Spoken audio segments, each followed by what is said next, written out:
ありがとう。誕生日って最高っすよね。実は俺、いろんな人に誕生日プレゼントを渡してるんだ。もちろんそれは友達の大切な誕生日を祝うためじゃなく、自分の誕生日にお返しをもらうため。みんなお坊ちゃんだから、俺があげたものの何倍も高価なプレゼントをくれるんすよね。去年は両手で抱えるぐらいのお返しをもらったし、今年も楽しみだな。家族か。母親は俺を産んですぐお空の星になっちまったし、父親は出稼ぎに行ったまま帰ってこなくて、今どうしてるかもわかんないし、思い出って言うとやっぱりばあちゃんと過ごしたことっすかね。俺んちってその日食うのにも困るような状態だったから、豪華な誕生日ケーキとか買えなくて、代わりにばあちゃんが作ってくれるドーナツを毎年楽しみにしてたんすよ。外はサクサク、中はふわふわ、素朴な味でいくらでも食えちゃう。俺がバイトで稼いでちょっといい食材を買えるようになってからは、溶かしたチョコをかけたりアーモンドを乗せたり、少しリッチなやつを作ってくれるようになったっす。ケーキを買えるようになった今も、誕生日にはあのドーナツが食べたくなるんだよ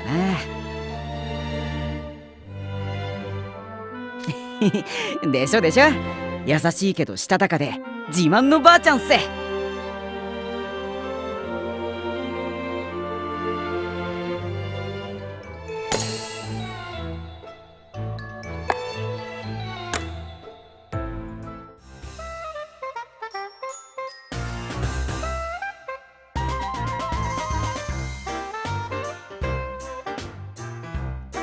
一番はさっきも話題に出したドーナツ。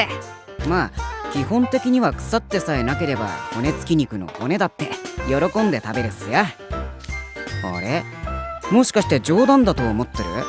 俺たちハイエナは顎が強いから、肉だけじゃなく太い骨も噛み砕けるんす。信じられないなら今度骨付き肉をおごってよ。目の前で骨まで全部平らげてやるからさ。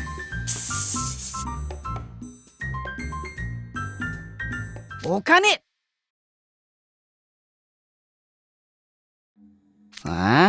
他のものっていうと、イボイノシシの貯金箱かな。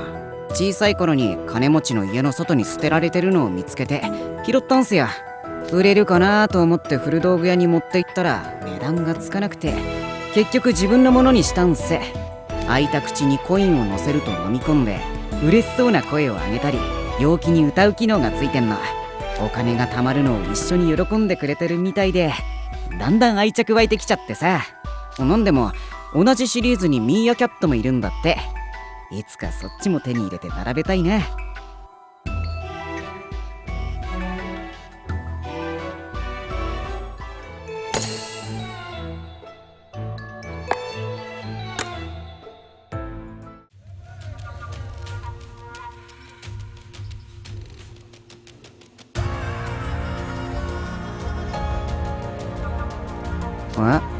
レオナさんのことっすか？そうっすね。使用人がいる暮らしをしてただけあって、人を使うことに慣れてるって感じっすね。人使いは荒いけど、俺にもちゃんとメリットがあるから、まあ働きがいはあるっす。一つ目は金銭面。レオナさんはよく自分がいらなくなったものをくれるんだけど、正直超助かってる。俺が使えるものはもらって、他のは必要としそうなやつに譲ったりしてるっす。二つ目は勉強面。労働する代わりに授業でわからなかったところを教えてもらうんす。俺ナイトレイブンカレッジに入学する前は生活に必要な知識しか持ってなかったから、いわゆるお勉強ってやつはやり方もわかんなくて、最初の頃の成績はひどいもんでした。でもレオナさんに参考書とか過去問、アドバイスをもらえたおかげで、今や俺の成績は中の下。すごいっしょ。下の下から平均近くまで来るのって大変だったんすよ。やっぱ力のある人につくのって大事っす。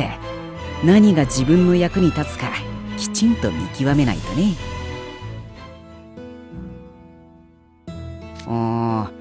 実家に顔出す他はバイト三昧っすね。3食ついた住み込みのやつをやることが多いっす。夏はリゾート地にあるレストランのスタッフ、冬は雪山でスキーのインストラクターとか、スタッフもお客さんもいろんな人がいるんで、新たな出会いがあるのは面白いっすよ。おかげで軽い挨拶と値段交渉くらいなら10カ国以上の言語でできるようになったし、有名な魔法師に偶然会う機会なんかもあって、人脈作りにもなかなか役立ってるっす。